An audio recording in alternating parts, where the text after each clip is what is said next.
ఇదిగో పెళ్లి చేసుకున్న అమ్మాయిలు, నేను ఇప్పుడు చెప్పేది జాగ్రత్తగా వినండి. మళ్ళా నేను చెప్పలేదు అనొద్దు. పొరపాటున మీ మైండ్ లో ఏదైనా పురుగు దూరిపోయి మొగుడు నుంచి విడాకులు తీసుకోవాలనే దిక్కుమాలను ఆలోచన చేసే ముందు 1కి 2 సార్లు ఆలోచించుకోండి.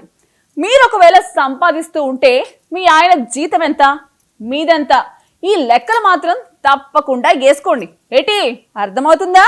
ఇది ఎందుకు చెప్తున్నానో తెలుసుకోవాలనుకుంటే ఇది చూసి తీరాల్సిందేనండి బాబు. హాయ్.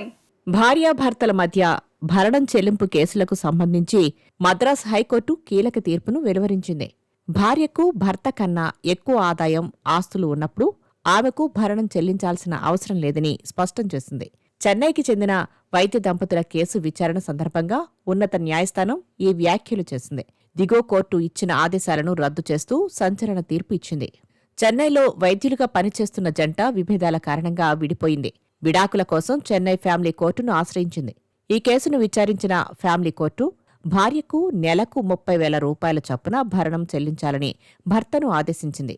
ఈ తీర్పును సవాల్ చేస్తూ సదరు వైద్యుడు మద్రాస్ హైకోర్టులో పిటిషన్ దాఖలు చేశారు. ఈ పిటిషన్పై ధర్మాసనం విచారణ చేపట్టింది. విచారణలో భాగంగా తన భార్యకు ఇప్పటికే గణనీయమైన ఆస్తులు ఉన్నాయని, ఆమె సొంతంగా ఒక స్కానింగ్ సెంటర్ నడుపుతూ అధిక ఆదాయం సంపాదిస్తుందని పిటిషనర్ కోర్టు దృష్టికి తీసుకువచ్చారు. దీనికి సంబంధించిన ఆధారాలను, పత్రాలను కూడా సమర్పించారు. వాదనలు విన్న న్యాయస్థానం భార్య ఆర్థికంగా ఉన్నత స్థాయిలో ఉన్నప్పుడు భర్త నుంచి భరణం ఆశించడం సరికాదని అభిప్రాయపడింది. అదే సమయంలో వారి కుమారుడు నీట్ పరీక్షకు సిద్ధమవుతున్నాడని, అతని చదువుకు అయ్యే ఖర్చు 2,77,000 రూపాయలను తాను భరించేందుకు సిద్ధంగా ఉన్నానని పిటిషనర్ కోర్టుకు తెలిపారు.